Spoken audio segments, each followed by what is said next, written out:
Hi, welcome to another episode of the Be Fierce and Try podcast. I'm your host, Jill Bartholomew, and today I'm again here with Thomas Skelton of Merge Multisports, and we are going to talk today about the off season. So this podcast is being recorded on December 1st. For most of us, our races are over for the year and we're starting to gear up for next year. And it's a well earned time off for many people. So we're going to talk a lot about that. But first, Thomas, let's talk about us as coaches. Tell me about yourself as a coach. I mean, coaching in general, I think the most important thing for me is always looking at the athlete's life as a whole, because the way we can train, the amount of training we can do, yes, we have races that we're trying to get ready for, but if we're trying to prepare an athlete for a race without considering their entire life, their support system, other stresses, work, family, etc., if we're not taking those things into account, then we're probably not doing the best we can for those athletes. And I'd say that probably as a whole is the most important thing philosophically for me, because I can have all the data, all the information, all the whatever, but if I'm trying to apply things that aren't appropriate or applicable for this athlete's life, it's for nothing. Like I texted you earlier, I'm like, we have similar approaches, but I've seen you go really, really deep down the data rabbit hole before. I watch your social media. I've seen it. I also like data, but I think the starting place for me from as a coaching perspective is what's that person all about and what's their goals, like you said. And then, like, as you go through, people's goals change, their family changes. Had an athlete this weekend. He texted me. He's like, "I'm so sorry, I missed my workouts, but I had a funeral to go to." I'm like, "Hey, that funeral is way more important than the workouts." And by the way, missing a couple of workouts is not going to change the outcome, right? Yeah, and 100%. I mean, that athlete that's just hoping to finish their first Ironman and make the time cut off Mhm. versus that athlete trying to go under 9 hours and qualify for Kona. They've got different lives that they live, different abilities that they have. And if we as coaches aren't taking into, that athlete trying to go sub 9 and qualify, like some data is really important for them. That athlete just trying to break 17 hours and cross the finish line for the first time, that data is going to be extra noise that just spirals them into who knows where, right? Yeah, I think that's right on. And from a goals perspective, and we'll talk about goal setting later in more detail, but you're right. It does matter. Like, are they doing an Ironman and like they're just in it for the fun or for the bucket list check and just trying to cross the finish line? Or are they trying to be first across the finish line? Because they lead to very different training plans, right? Absolutely. All right. So we said we're in the off season. What is the off season? Right? Because it means I think it gets misinterpreted. It means a lot of things to a lot of different people. And when you talk to your athletes, how do you talk about the off season? Yeah, and I mean, so I use the term off season, but I hate the phrase off season Hmm. because I think it does kind of have this connotation of like, yeah, I'm doing nothing. I'm going to sit on the sofa and eat bonbons all day. And look, don't get me wrong, I'm definitely Like doing some of that. me for the last 3 weeks since I had the hamstring thing. But but yeah, I think ultimately, and I think the more aged athletes I have, and I say age, like the longer they've been in the sport, I think it's different for newer athletes, but at this time of year, it's really important. I think for my athletes, I like them to have a little more flexibility in their training, have definitely lower training volume. There's a lot going on with holidays, family, travel, life, and we want to make sure that we can take advantage of that and be like an active member in our community, whether that's our family community, our work, social community, etc. But that opportunity to kind of just reset, let the mind calm down, a little bit less structure, and just have a little more flexibility is really important, because I think it allows us to be better focused when the season is really, really here. Yeah, I describe it to most of my athletes as like maintenance. It's like we're maintaining our fitness, but our fitness is going to go down, and that's okay. I think you know I forget who it was. It was some female influencer. She was posting her Strava and how she gets agita watching her Strava fitness score go down. It's kind of like it's going to go up at times. It's going to go down at times. You kind of have to ignore it. It's a fun metric to watch, But like I look at mine and like every year it's like this build, build, build, build, build. And then after my last race, it falls off a cliff and then it builds and it builds, starts building back up again. And every year that peak is higher than the year before, which is what I'm looking for, right? It's like, building that fitness, building the potential over time. But I've had seasons where there is no off season. And that's when I think we put ourselves at risk of injury and too much fatigue. Oh, yep, yep. So you're in the same crowd. So yeah, we can stand back and say, not taking time off anonymous. Here we are. But no, I mean, I in 2023, 2022, I don't know. I've lost track of time. Several years ago, I ran like a marathon or a half marathon a weekend for like 6 months. And unsurprisingly, I broke my femur, but I didn't even know it. Didn't even know it for like 6 months because when I said, because it showed up as like my knee hurting, it was reference pain. And so they MRI'd my knee, and it turned out it was not my knee that was the problem, but they told me my knee was fine, and it was, but the rest of my leg was not. Yeah, and I think, this is the hard thing, and I was actually just messaging with an athlete this morning. I mean, I think, you finish your last race of the season, and especially if you built the season well and you were patient, you feel really fit, you're super Mhm, strong, you're probably maybe a little on the leaner side. I don't like to talk about body composition or anything too much, but because your training volume's been up there, whatever it is, and you're like, man, this feels so good, and you want to maintain that. And it's not realistic to try and maintain that. I mean, my peak training hours were somewhere between 20, 22 hours for a couple weeks here and there throughout the year, mhm. was pretty average, 15, 18. And I think last week I was at 6 hours. This week I'll be at 7, 7.5 maybe, and it's like, it's fine. There's a lot of things I'm getting done around the house, but, I've been dealing with some pretty annoying plantar fasciitis this entire year, much to my wife's frustration, maybe even more than me because I complain about it all the time. Because after Worlds, I just was like, "Oh, we're traveling around New Zealand. I wanna run and enjoy it," and it did not go well. Yeah, I think it's a good point. The moment we got back from so I've had this ongoing hamstring issue that's progressively gotten worse over time, right? So as a result, in the last 2 years, I've gone from running a half marathon in like 1:35-ish to basically just under 2 hours, right? Which, like, is kinda soul crushing, because you like, your fitness level is like, my fitness level is way higher than it was when I was running, but you get to a point where I get to a point where, like, it's just too painful, and so you slow down until the pain is tolerable. And, we did PT for a year, and it had not a lot of effect, and so we finally decided, after Worlds this year, it's gonna address it. And so, we got back from Marbella on, I think, Tuesday, and I think it was Friday, we're in the operating room, to fix that. Since Worlds, I think I've had, like, 2 bike rides and a run, and, uh, and now I'm rowing. Very forced off season A very forced off season. off Like, season. well, but I mean, it's when, you can address things, right?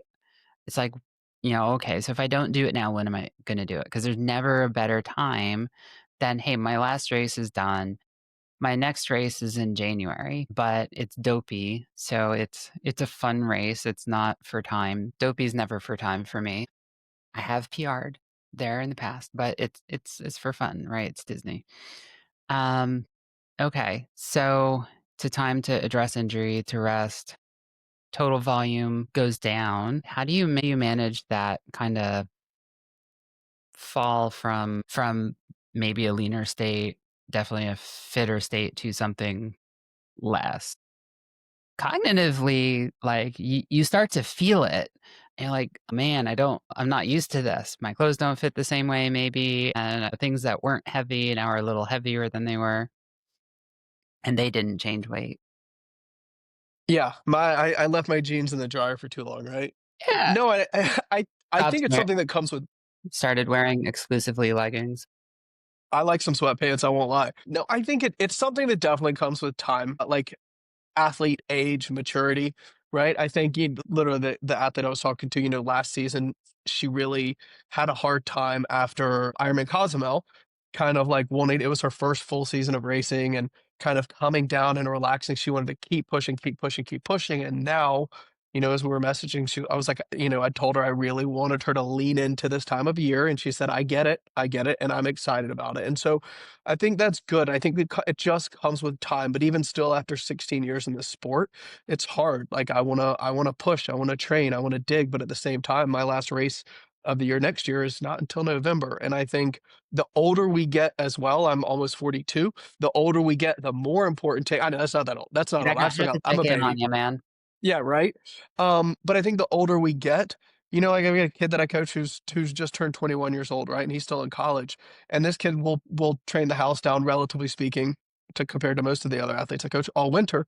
But it's fine. He's young, he's resilient, it's all good. But for those of us that are 40, 50, 60, 70 years old, it just doesn't happen. And so I think it gets Yeah. easier with time. Yeah, what But you can get away with, the sins you can get away with get less and less as you get older. that's exactly what I was gonna say is because, let's say, I might used to in the past, I put on 15, 20 pounds in the off season because I'd eat hard, I would drink hard, I'd still train some, right? But I know, right? But the thing is as you get older, it's harder to get back into the groove of, more volume of training. And so I think it's important that we try and find that like that balancing point of like, hey, it's enough that we're allowing ourselves to recover, but not so much that we're losing an insane amount of fitness and we're putting on a ton of weight and we're, really putting ourselves behind the 8 ball. I will say there's absolutely nothing wrong this time of year with putting on some weight. Maybe you have some clothes that get a little tighter. That is okay. Like you need to accept that, let it happen because it is going to set you up for a better year next year, Yeah. mentally especially. Yeah, and, like, let's face it, the body's not really designed to be in, like, a super lean state forever, right? If it was, we would never gain weight. So, I don't know about you. I don't know when you start having the conversation with your athletes. I start having the next year conversation with my athletes in, like, October, which kinda feel like since I started doing that instead of waiting till, like, November, December, it kinda smooths the transition into an off season, and I've seen people start to get excited, like, "Hey, it's so-called commitment month," right? It's December, and everyone's signing up for races, and Ironman is sending out all of the, "Hey, it's almost sold out" emails, and the local places are all having their Black Friday sign up and save sales and blah, blah, blah. But I think the earlier we start thinking about next year, the more the off season becomes just, part of a cycle instead of like, "Oh, I've got nothing, so I'm gonna do less." Absolutely. It's an intentional rest versus I just don't want to train right now. Right, right. Yeah, and and then there's, like, the whole off days. If you ask my son, an off day is a day that you sit on the couch. He's a very fast cross-country kid in high school, and I'm like, "No, no, rest day doesn't mean we do nothing. It means we're just not programming a workout in." You wanna go out and do a family bike ride, go out and do a family bike ride. Have some fun. Life can't be just about training. Yep. A rest day right now is maybe not doing anything or like it's just maybe it's an hour dog walk, right? But, rest day during the season might actually be like, uh, you know, 3,000-yard easy aerobic, technical swim and maybe a 60, 90-minute easy ride in the afternoon. And that's a rest day, at that point in the year, not right now. Yeah, exactly. Alright, so goals. Let's talk about Yeah. goals. This How do you think about yeah. how do you coach your athletes on goals for next year? So an area I've made mistakes on this in the past. So I'm a very process oriented person. Like, hey, do the right things and you'll achieve your goals. But the problem I think with that where I've made mistakes in the past is that focusing so hard on process, you don't really think about are these processes am I trending towards my goals? So I think it is important to kind of understand the goals you have. What is the big picture? What are you trying to accomplish next season, the season after, the season beyond, et cetera? And then figuring out what processes we need to do to help us get there, and then maybe establish some checkpoints along the way. So perfect example, let's say so Ironman Cozumel is my big end of season race next year, and I wanna Saw try that, and qualify for Kona, right? saw That's that. good it's gonna be a stretch, but Well, but you see, I love that you set your BHAG, and, like, for those who don't know what BHAG is, big, hairy, audacious goal. yeah. And It means I'm probably need to go between 9 and 9:15 to have a chance, and hope there are no major draft packs. If you saw pictures from Cozumel this year, I heard that probably was I heard that.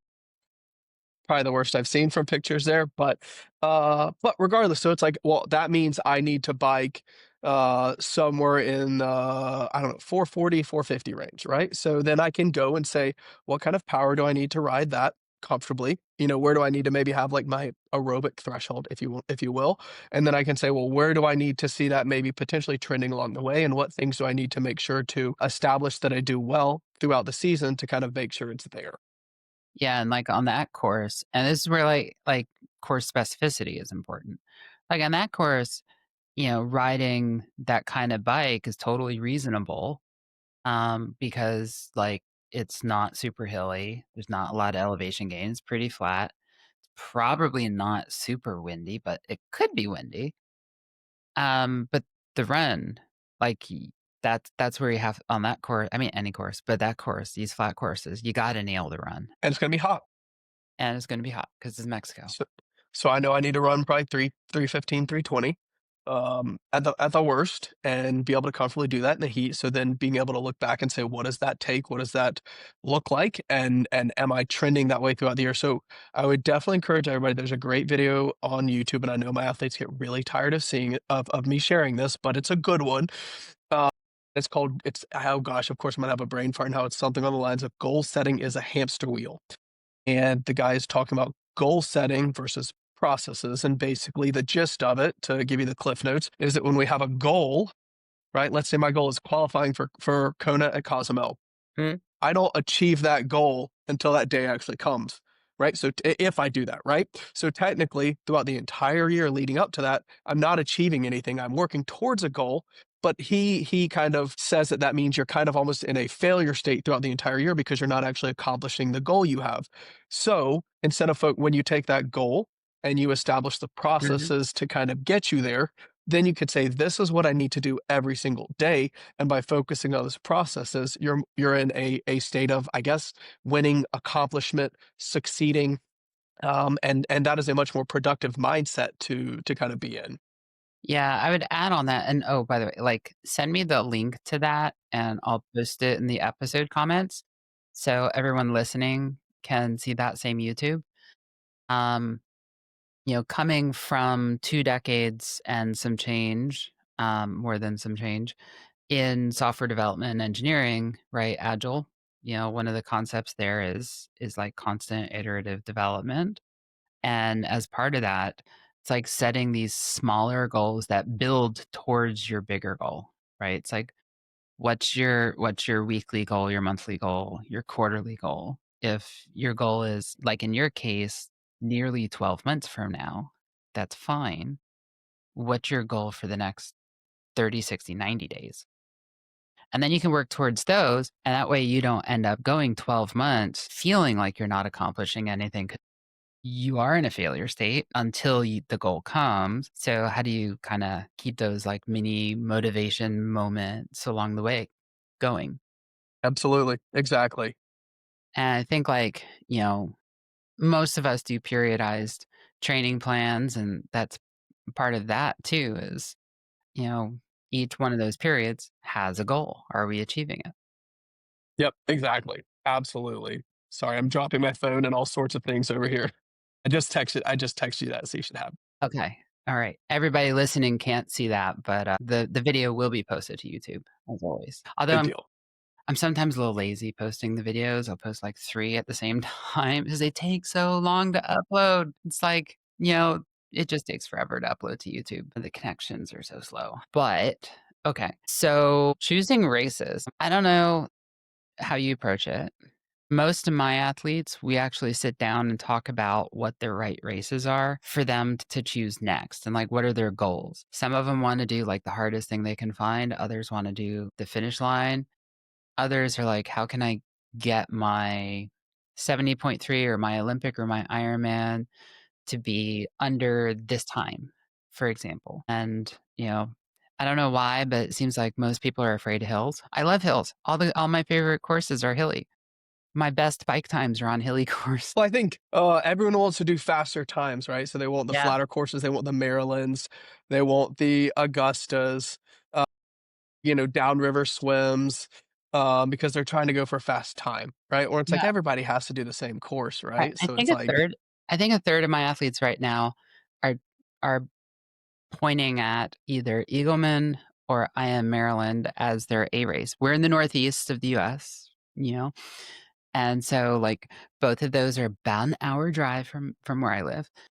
And my question for everyone is always like, why that one? What is about that one? And like keeping in mind that last year Ironman Maryland was more of a swim run than a run. You might not hit your goal if there's another storm off the coast that floods part of the run course, right? yep, It's yep, always a risk. absolutely, And absolutely. Yeah, so do you like jellyfish? yeah, And it's I a saw it's the eye roll. yeah, they, I mean, gosh, I was supposed to do Maryland, and I just always think about it because a couple years ago, I was supposed to do Maryland. It was the year I got hit by a car, and so I just went up to support, and, the jellyfish were so bad that they let everybody wear a wetsuit even though it was, like, 78 degrees. Oh my God. Yeah, just because the jellyfish were so bad. It was like swimming in and, like, you could feel just it felt like you were swimming in hair. It was they were everywhere. It was wild. But I feel to kind of kinda sad circle they back. didn't cancel it. Yeah, I guess the conditions were actually really great, which was maybe nice for the jellyfish. They were everywhere. I've never swam in something like that.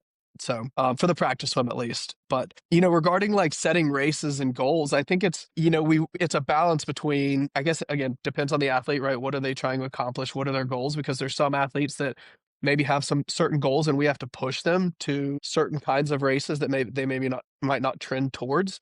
And then there's other athletes like that are just, enjoying the sport and trying to grow and develop. And we want to make sure that they have fun because if they're having fun with the races they're choosing and training for, they're going to stay in the sport longer, which means they're able to get better because they're in the sport for longer because we know this is a long game. So I think it really depends on the athlete. Some athletes like I'm gonna show this so nobody's gonna be able to see what this is. But so this is a sheet that one of my athletes brought to me. We had coffee the other morning and to kind of sit down and talk about some races. And he had everything lined out February, March, April, May, June, all the way through December. But what it was important was he sat down with his wife. I was so proud of this. Loved it. He sat down with his wife. They looked at some busy things they had where they had some travel with family, where they had weddings, some races that he was interested to do, races he wanted to do well at. And the conversation was like, is this too much? Is this not enough? Is it reasonable to try and have this as an A race, this is an A race, this is an A race? What do we want to do? How are we kind of going to design the season? And I loved that because he had these races he really wanted to do. And it was like, hey, this works out great. Let's, you've got these big events that are here, and we're going to look at these more as events we're going to train through, and then we're going to have these big key races. Whereas other athletes, it's like, I need you to race so I can see how we're doing on racing. So I think that's fantastic. And I've lost athletes, always men, because they didn't consult their wives. And that became a source of trouble, we'll say, enough for them to pause or leave the sport altogether. And, when you're doing a lot of these, it does take a considerable amount of your time. So I love that they're approaching it together. I think when that happens, it gets a better result. One of the things I personally do, and I know some other folks who do as well, is like when you have family travel, what are the local races that you could sign up for at that destination? And Yep, like absolutely. like fun things. So like my parents live down in Hilton Head area. Well, out on Hilton Head most of the year, they have a 5K on the beach every Wednesday. I'm like, so hey kids, guess what we're doing? We're down to see Nani and Pop Up. We're gonna go run a 5K. I assure you, one of my kids is like, that's awesome. The other one is like, are you serious? But Charleston has a pretty cool sprint series over the summer. So, like, if we're going down in the summer, bring my bike and maybe drive up to Charleston. And by the way, I'm to the back to their house before anyone's awake, anyways. Yep. We actually used to live about a half a mile away from the James Island County Park years ago, and so Nice. when we were down there, I could just, yeah, pack up my backpack and bike over there. Yeah. It's a great race series. They really do a great job with that for sure. But yeah, it's a nice to, hey, you're gonna travel, you're gonna go see family. What are some things you could potentially do there if you wanted to do a race or if there's something you're interested in? But yeah, I mean, consulting the whole family and the team is important for sure. They gotta be in on it. Yeah, and so kinda pivoting a little bit away from that, one of the things I think is really valuable is there's some skills in triathlon that we don't get a lot of chance to practice a lot, like transition. So I do encourage my long course athletes to also do sprints and Olympics, not because they are stretching to do it, but it gives them practice to do these things that in that distance, a 3-minute transition is actually a considerable percentage of your time. Yep, absolutely. Or even, I mean, I think, this time of year, especially whether it's swim technique, right? Pedal mechanics, run form. I think that those are all great things that can be worked on right now. And, obviously, depending on where someone lives, this time of year, trying to do, some work on transitions. I definitely think, preseason before the first couple races, taking some time to just go out to a parking lot and work on those things is really huge. But yeah, those are places where someone's like, oh, a perfect example. There was somebody that, did not make the cutoff time wise at a 70.3 last year. Mhm. And they were able to finish, but they were a few minutes outside of the cutoff time. But their transitions, they had like I think T1 and T2 were both around 15 minutes. And it was like if those had been even 10 minutes, which is still extreme for a 70.3, it was their first one, they would have made the cutoff. Right. And so it's like there's the clock doesn't stop ticking in those segments, right? No, it doesn't. And I think, yeah, I mean, we could talk about transitions for a long time, but no, the clock does not stop ticking. But I think it's right, like now's a good time to be thinking about like where's the skill gaps and the areas that need improvement and start looking for opportunities to do that. So, like, I'm a master swim coach and I coach on the TriDot platform. So, I'm also a TriDot pool school coach. And like, now's a great time to be going and doing that kind of stuff. Like, the pool school is like, because, if you need help with swim, it's a good way to do that. Find your local master swim clubs, do the same thing or whatever. The one thing that's hard to do in the winter is bike handling skills. At least up here. For most, yeah. Yeah, when you're moving 20 plus miles an hour and it's minus 20 to start with, it's pretty cold.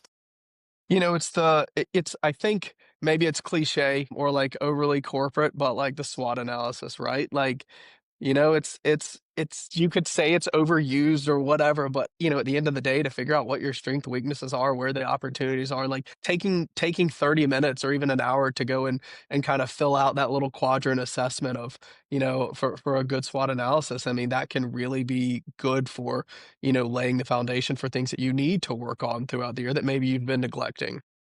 Well, and that's exactly what we're talking about, right? It's like what are the areas of improvement and then what are the things you can do, whether in the off season or, in the early part of the season when you're still building back up. Yep, absolutely. 100%. Learning how to do speed work 2 months before your A race is probably not the right time to be doing that. Absolutely. Definitely. Okay, so planning for the next year. Yeah. So we identify what we want to do, what we want to build on, what our goals are, and everyone's goals are. I want to go to Kona. Good luck. But what's real? Be a 50 Yeah, be a 50 to 55 4-year-old man. I'm kidding. They're fixing that. I hope. It looks like. I don't know. I have so much to say on that topic.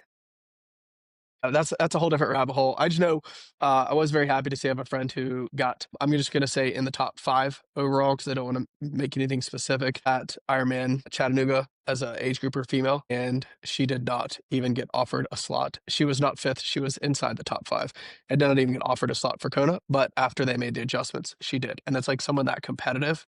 Yeah, I think she posted that online. I think I saw that. There was a couple others that got I think there was what they say, like 50 people who got slots retroactively. But still, I mean, I don't know what the right solution is. I have all sorts of opinions on what it could be, but what I know is like what we had wasn't working. What they've changed it, I don't like how Scott advertised it. It kind of came across to me as well, we don't think there's a problem, but you told us there's a problem, so we're going to make a change. It's kinda how I read that note, like, it could have been worded better, but There was a and problem. yeah, yeah, there was a problem, but I think it's better. I think it's better. I think there's still more work to do, but, yeah, I'm optimistic that they'll make more improvements as time goes on. But if we end up with 2,000 men and 400 women at Kona, that's the wrong answer. Could not agree more. Sorry, I got a little tangential there, but It's fine. yeah. So I think when we're talking about kind of yeah, I think we're looking at kind of the season and having all that information and bits together, and maybe turning into a bit of a plan for the season. I think is that where That is where we left off okay. before I went off in the left field, but it was your fault. I take blame. I'm good with that. Yeah. So kind of I think taking all that information that we've had, the races we're going to do, the goals we have, kind of that maybe a SWOT analysis or looking at those things, and then kind of reverse engineering kind of how the year needs to look, right? Yeah.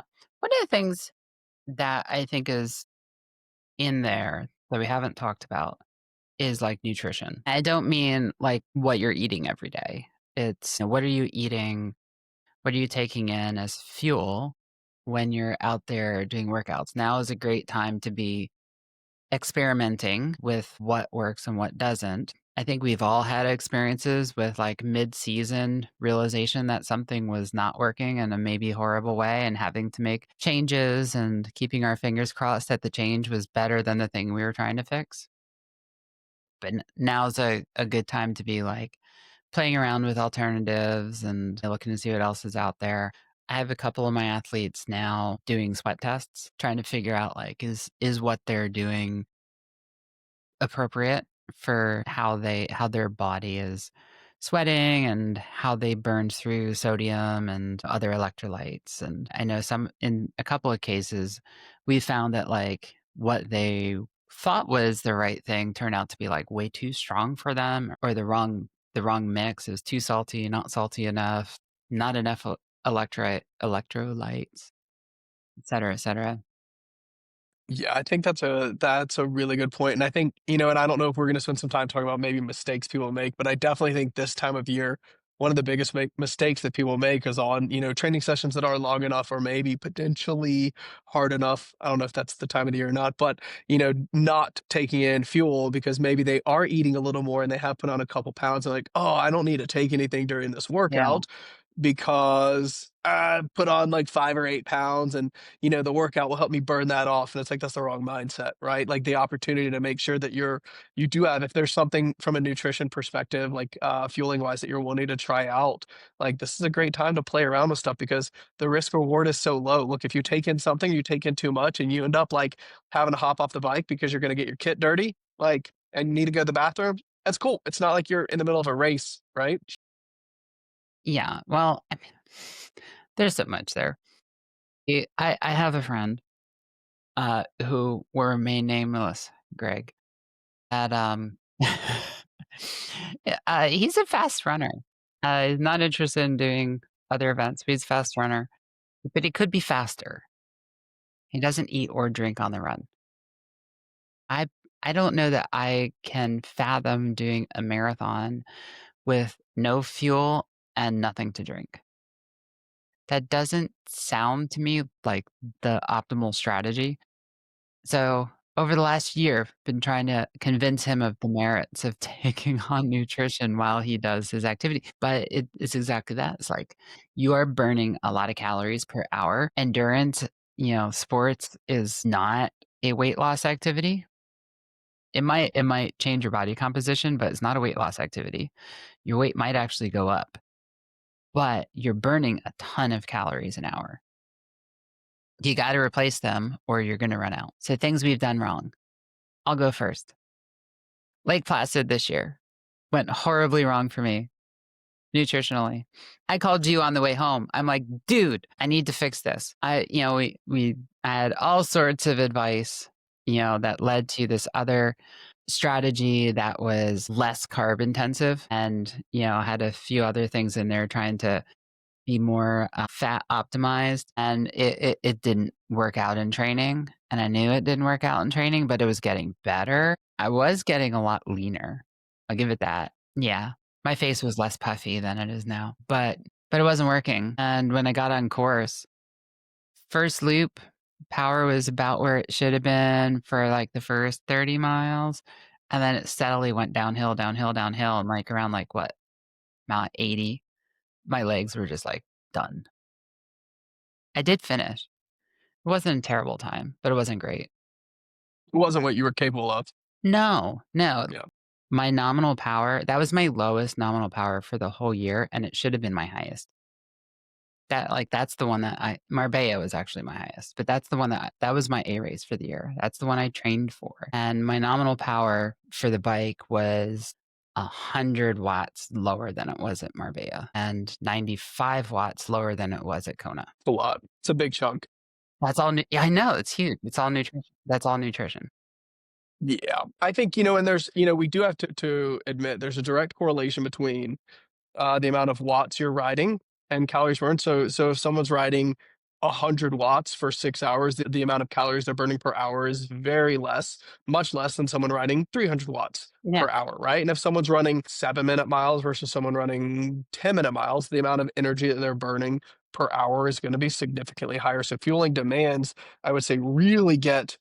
I mean, just go look and I don't know, not to like just they put good content out, but if you look at a lot of the precision fuel stuff that they put out, like they put out carb fueling for a lot of their athletes, and I mean, you see some of them 120, 140, 150 grams of carbs per hour, and that is a ton. But they are also riding at much higher watts than a lot of age groupers and running at much faster paces than most all age groupers, right? Yeah, but So they do have, they all I think they publish a lot of good data, they and do. they do publish, you know, a range, male, female for athletes, and I think it was them last year that was like, they were, saying, well, body weight doesn't really matter as much as, how you burn and the intensity that you're burning it at, which I thought was good because I think, a lot of people are going based off of like, well, I'm a heavier athlete, so I need to take in more versus I'm a lighter athlete. Like, I don't think that's the case.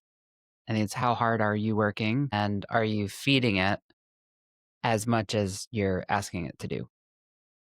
And on that topic, if you're asking it to grow and get fitter, faster, stronger, it has to be fueled as well, right? So Yeah. there's a whole I mean, taking in fuel now on workouts is it's not just about, making it's about making sure that your gut is able to handle the fueling demands. I mean, if you're going to race on 100 grams of carbs per hour, 120 grams of carbs per hour on the bike, and you're not doing some sessions now to keep that gut adapted to that amount of Mhm. fueling, right? You're Yeah. gonna you're gonna hit the time when you really need to start taking in more fuel on races or in training, and your gut's not gonna be ready for it, and that's gonna be problematic, right? No, 100%. At Kona, it was my average was 117 an hour on the bike, and, like, a year ago, that was unfathomable. I would have been puking my guts out with that much, Yep. or Take or or the other side.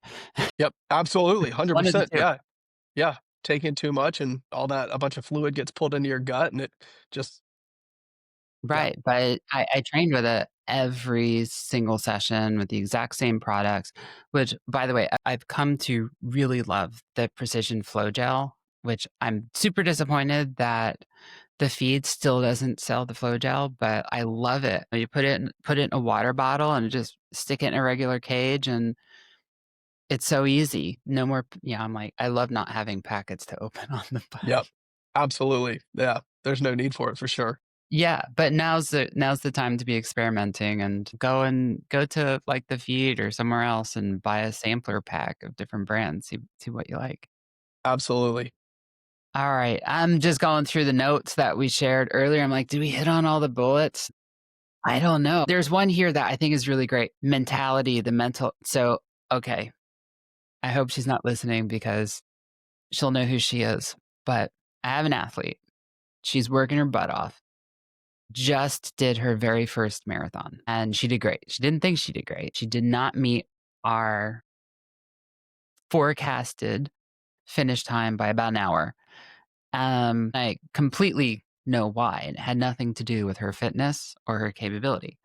It's entirely in the mental headspace. Like what are we predisposed to do when our bodies start feeling not great and telling us I don't want to do this anymore? We slow down and we walk, right? So like part of training is training our mind to not do that. To what's the t-shirt say? Shut up legs, right? It's like, yeah, yeah, Susie, that's the pain in my legs.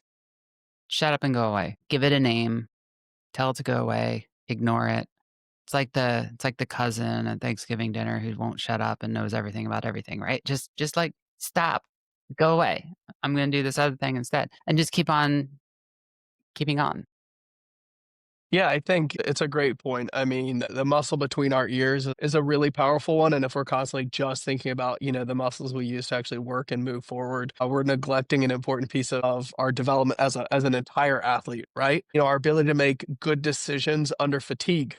Right, I think is huge. Right, like as we get fatigued, we start making we kind of lean into those lazy decisions of so definitely walking. I think is one. If we get used to walking, it becomes habitual, and we start getting into this habit of my legs are tired. I'm just gonna walk a little bit right now. And I think that's where I think for those athletes, right, having maybe structured walks, like hey, you're gonna do a 30-second walk every mile, whatever it is, so they have something where they can focus on.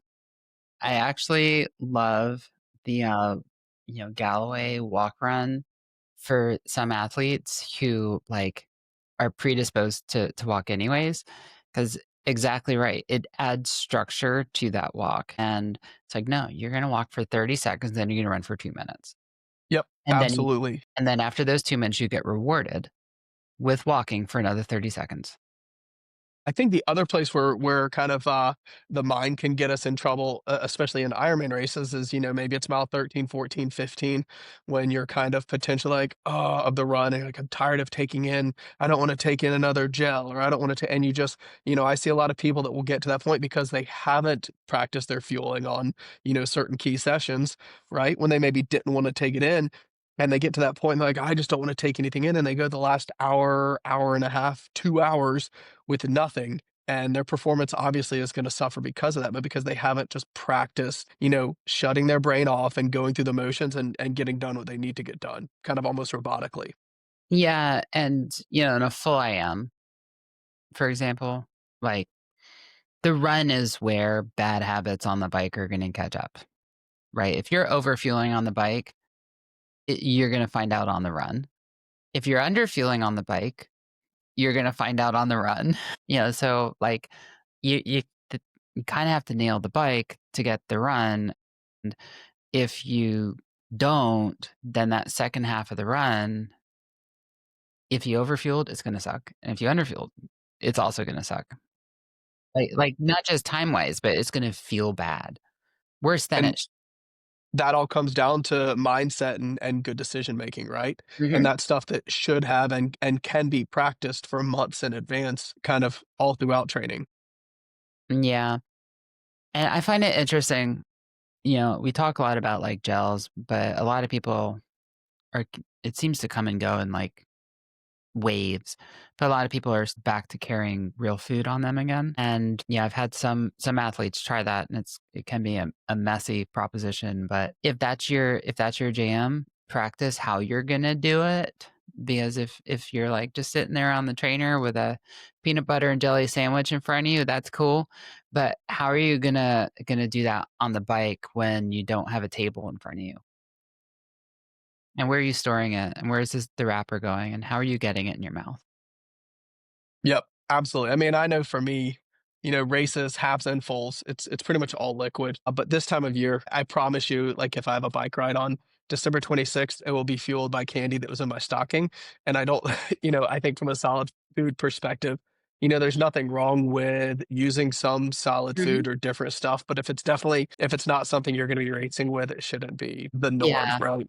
Yeah, this time of year, I'm fueled by, bagels and pumpkin pie. Well, now listen, I did see a video, a reel of a girl running on a treadmill the other day, and she said, and like it was a joke, but it was like why I do most of my running on a treadmill. And she had note like good stuff in the caption about it, but she's running on the treadmill holding a cheesecake, eating it while she's running on the treadmill. And I was like, I like your I style. endorse the cheesecake, not on the treadmill. Yeah, it was pretty solid. But Yeah, it would be hard to, I don't know if you could put a cheesecake in your, or a slice of pie in your, special needs bag. It would be, I guess, condition dependent if it was gonna melt or See, not. I feel like cheesecake would be a no-no. I feel like there's not enough toilets on the run to deal with that, It could get ugly, there's no doubt especially about that. especially if it's like could you imagine that in, like, Texas? After it's been sitting in baking and 100-degree weather on the pavement for 10 hours. It could go very badly, or maybe the trick would be to put it out there, like, half-baked, and it would bake the rest of the way sitting there, so by the time you got to it, it'd actually be perfect, like, fresh out of the oven. Yeah, I hadn't thought of that. I mean, you could probably put eggs out with it too. Just put them on the concrete, and they'll be, more like hard-boiled eggs by the time you get there. Hey, if somebody wants to try it, just let us know how it went. Yes, this is not an endorsement or a suggestion, but if you do try it, let us know. Yes, absolutely. Maybe a little Ziploc baggie with some nice Charmin for the run as well. Or Hey, some so on mindset stuff, what do you think? I think this is a good topic, but what do Yeah. you think are some of the mistakes people make mindset wise, like this time of year? I know we talked about some things already, but I don't know. I feel like this is just a I feel like the biggest like, this time of year, I think the biggest thing is, like, beating yourself up over 2 things, right? One is "Oh, my fitness is going down."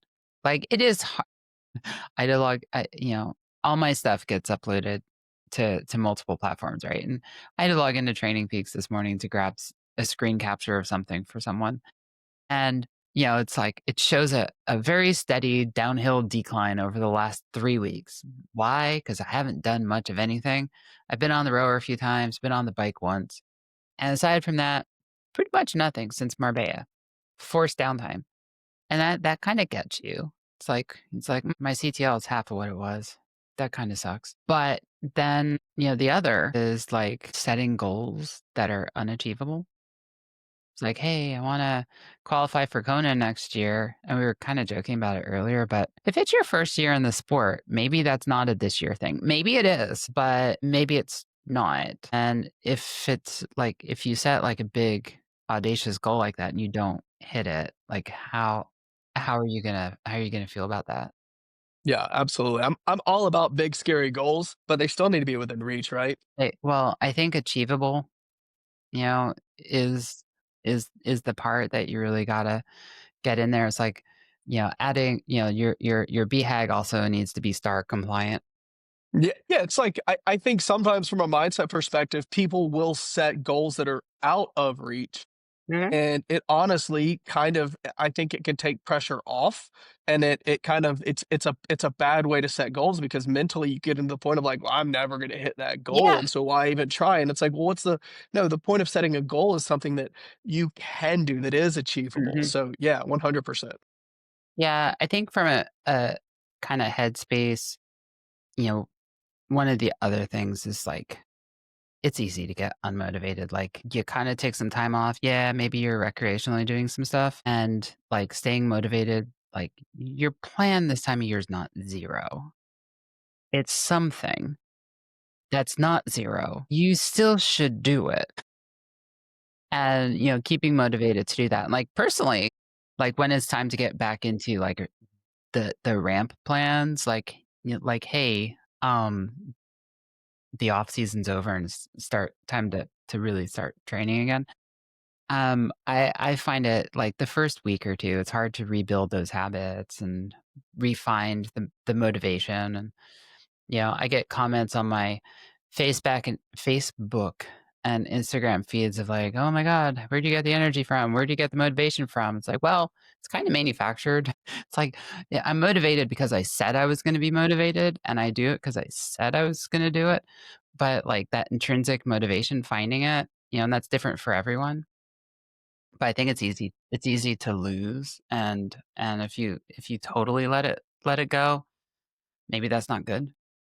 Yeah, I think, I mean, gosh, I think that's, from a mindset perspective, that's the motivation versus discipline.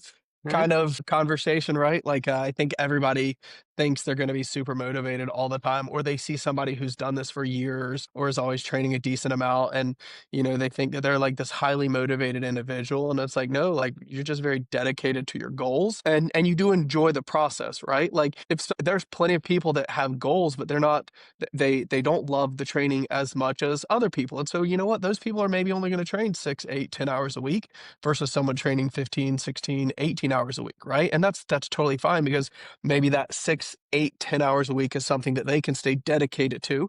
But when the training volume gets over that, like they don't have the motivation or dedication to keep pushing. But if we keep it in the right spot for them, right, they can stay dedicated to that even when the motivation is not there. And I think that's important to keep in mind. Yeah, the inverse is also true. Like my personally, and it's bad, shouldn't do this. So please don't do as I say. My favorite time to enter races is like the 2 weeks after World Championship. It's also the time where I hurt myself the most. But like last year we came back from Nice, the next weekend ran a 16-mile, they called it the metric marathon race here in town.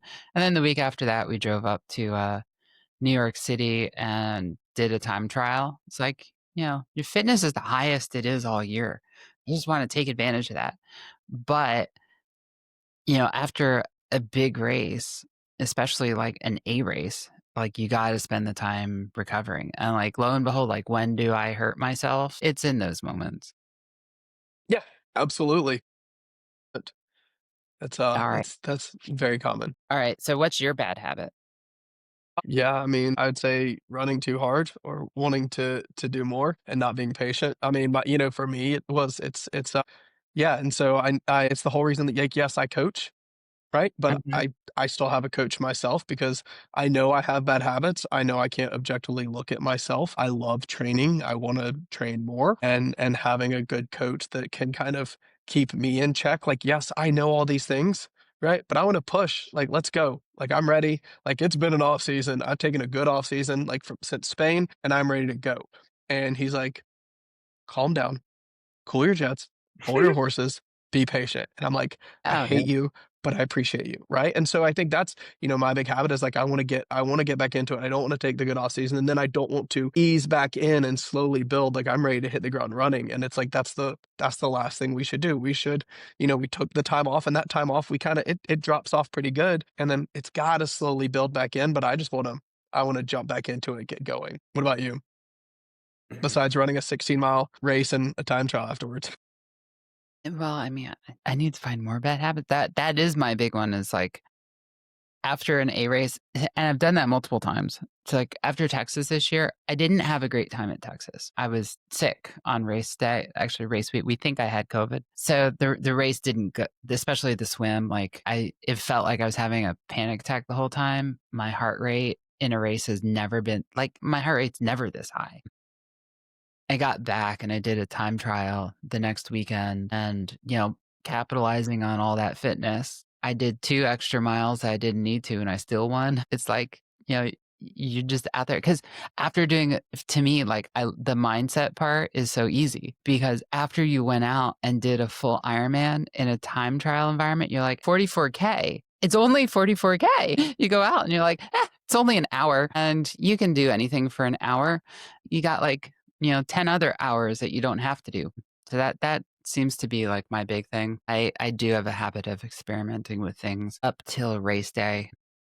We made before Kona, the week of the race, we made adjustments to my bike, like significant adjustments to my bike 3 days before the race. I would tell every athlete out there not to do that, but we did it because you know what happens? I had gotten new aero bars and it changed my reach. It pushed my reach out so far that we needed to adjust my seat. And I thought I was going to be able to make it through Kona and do the adjustment after, but I was so uncomfortable on the seat during my training rides that I needed to. And my seat was already as far forward on the post as it could get. So we had to flip the head on the post, which totally changes everything. It wasn't just a matter of like sliding it forward. And my seat is angled down a bit. So like just moving it forward has the effect of pulling it up. So yeah, That was exciting. 3 days before the race, we were my seat and the thing on top, the clamp, the seat post head was off. Don't do that. Yeah. Yeah. I mean, I think though, and again, maybe this circles back to mindset, but I think I'm not generally scared to change something a couple days before race if I need to, because like it's a race, but there's always going to be more races, right? Like especially if, I think it would be a different story if I was, certainly like a big race, like going to Cozumel trying to get to Kona, or like if I was someone who was competitive and potentially trying to get a pro card or make money, right? Totally different story.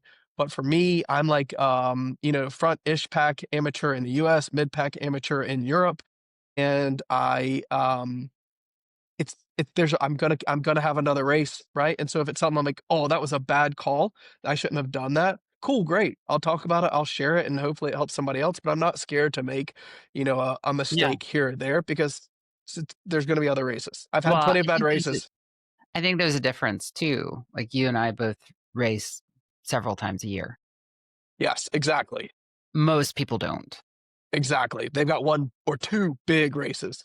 Yeah, like, I have no problem taking a new pair of shoes I've never worn before and throwing them on race day. Most people would tell you that's a horrible idea.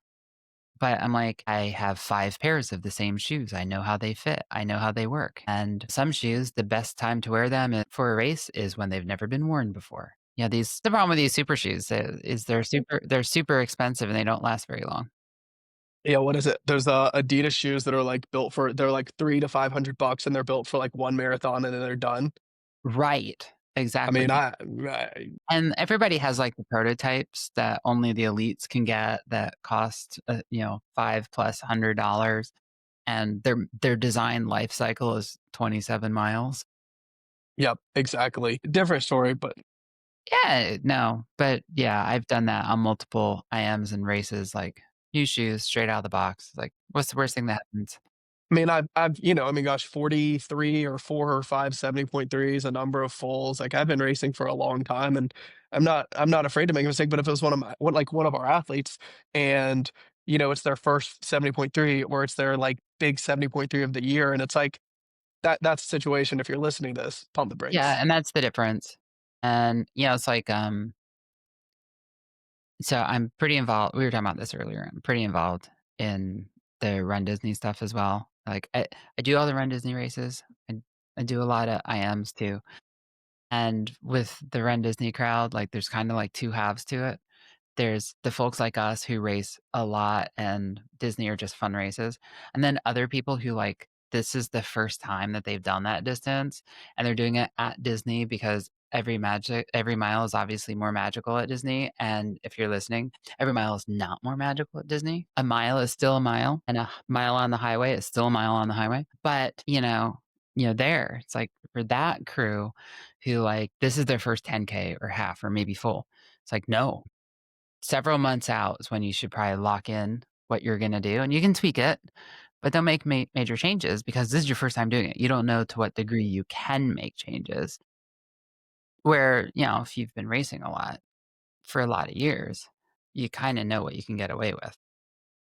Yeah, or if things go sideways, from a race experience, a race age standpoint, right? If something goes sideways, you kind of hopefully maybe have a little better, more tools in your tool chest that you can pull out to kind of, hey, here's how I deal with this. Here's how I cope with this. Because I shouldn't have done that. So maybe on in Kona, you stand up a little bit more on the bike and stretch your back out a little bit, right? Or like those shoes are maybe they're a little bit too tight, and you're like, hey, let me just take a second, stop, and loosen up the laces. Whereas someone who hasn't been through that situation before is maybe like, "Gosh, I just keep running," and they just blast their feet to oblivion.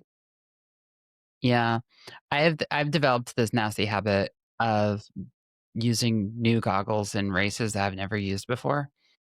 Highly do not recommend that. That's the one thing, it's like, I'll be get halfway between the first 2 buoys, and it's like my goggles full of water. It's like, "Damn it, bad goggle."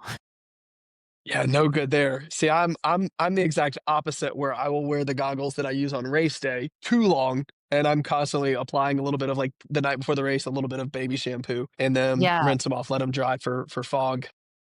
yeah. Well, But that's I the find thing, a it's pair like that I like.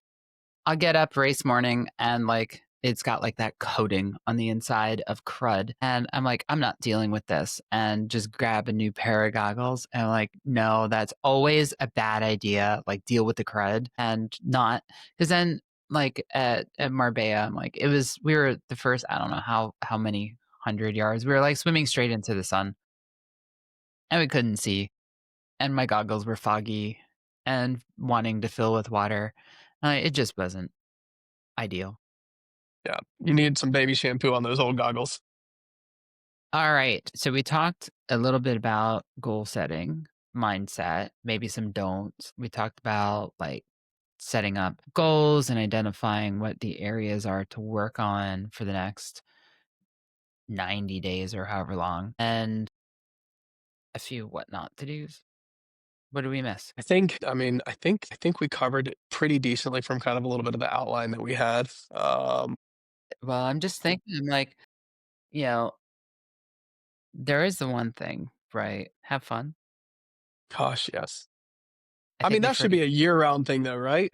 Should be, but but like I mean, we're in this sport because we find it fun, right?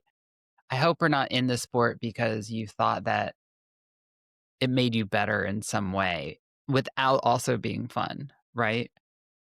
But even when you're like not training, like it's fun. I'm actually like I can get on the bike now, but it's low intensity at the moment because I'm still healing. But, getting on the rower every couple of days, I'm like, this isn't so bad. This is kind of fun. And my husband's like, please don't pick up another sport. That's a fair ask. I think that's a very fair ask, but it should. I mean, it's got to be fun, and I think if any of my athletes happen to be listening, or like, and if they ever feel like or if any of my friends, or if any of your athletes, you feel like you're doing something, you're really not having a lot of fun with it. Like, if you have a coach, like talk to your coach about it, figure out how to adjust. Because I think as coaches, we can take your goals and what you say you want to accomplish, and sometimes those goals are not, may entail a little bit of things that are not that fun to kind of try Yeah. and reach them, but we're going to try and help push you to get to those goals. But if something happens, you're like, man, I'm just not having fun right now. Like, that's like, talk to someone about it, talk to us about it, talk to your coach about it, because a good coach is here to help with that kind of stuff, and don't be scared to keep that quiet. Yeah, definitely talk to your coach, especially if you're not having fun. I mean, that's the worst thing. I've had a couple athletes come to me from other coaches because they weren't having fun. And it's like, if you're not having fun, talk to your coach. Now, if they don't know how to make it fun, then go find a new coach. But at least give them the respect of, like, having the conversation of, like, "Hey, this isn't fun anymore. Can we figure that out?" I have one athlete who does hot yoga twice a week. I'm like, "I love that." It's her way of making it fun. Yeah, she came to me, she's like, "Can I do hot yoga for strength?" I'm like, "Maybe we can incorporate it." Probably not by itself, but, yeah, sure, add it in. It's not gonna hurt. If you're having fun, it's good. Yeah. Hey, speaking of that, great top there on that. Something else for the off season that you just kind of made me think of that we had in notes, and I think we skipped over. As in regards to strength training, I think it's definitely a good time of year to make sure if you haven't been doing it during the season, because I think sometimes when swim micron volume gets high, it gets pushed to the side. Me personally, I think it's if you have a good physical therapist in your area, it's a good time to get with them and try and see if there are any weaknesses or imbalances that you specifically need to work on, rather than just doing kind of a generic strength routine. But I do think, regardless, it's a good time of the year to get back into the gym and do some strength work. I know No, my wife's over here listening, like pointing her finger, like, make sure you're listening to the words that are coming out of your mouth, as she smirks when I say that. Uh, yeah, I bet she is, and she can't hear me. So, anyways, no, I think that's right. My tonal is definitely getting a workout later or a workout recently that it hasn't been getting, you know, for a long time. Because when you're in race season, like you kind of go lighter. You don't want to hurt yourself. But now it's like, yeah, if you overdo it on leg day and can't, do much for the next day or two, it's not that big a deal. yep, absolutely. 2 weeks before your longest ride of the season, probably not the right time to be going and doing big heavy squats. But now, like, have fun with it, do it, go meet some new people in the gym. Yeah, for sure. And Absolutely. reintroduce yourself to your family and your pets. And the, chores at the house, maybe the yard work you've been neglecting for the race season. Wait, she lets you get away with that? I actually really like cutting the grass, so that's not quite an issue. Yeah, I was neglecting some housekeeping, so I may have hired someone to do that. That was my solution. I do need to go clean our gutters. I was waiting for it to cool down, and it has officially cooled down, so I can go clean our gutters now. Yeah, Maybe. it snowed here yesterday. We got some of that nor'easter snow that went through Oh, that yeah. caused the planes to be grounded. So, like, yeah, it was a good excuse to stay in and not go outside, so we got the tree up instead. Heck yeah. Yeah. Nice. I love it. Alright, well, I think that wraps us up.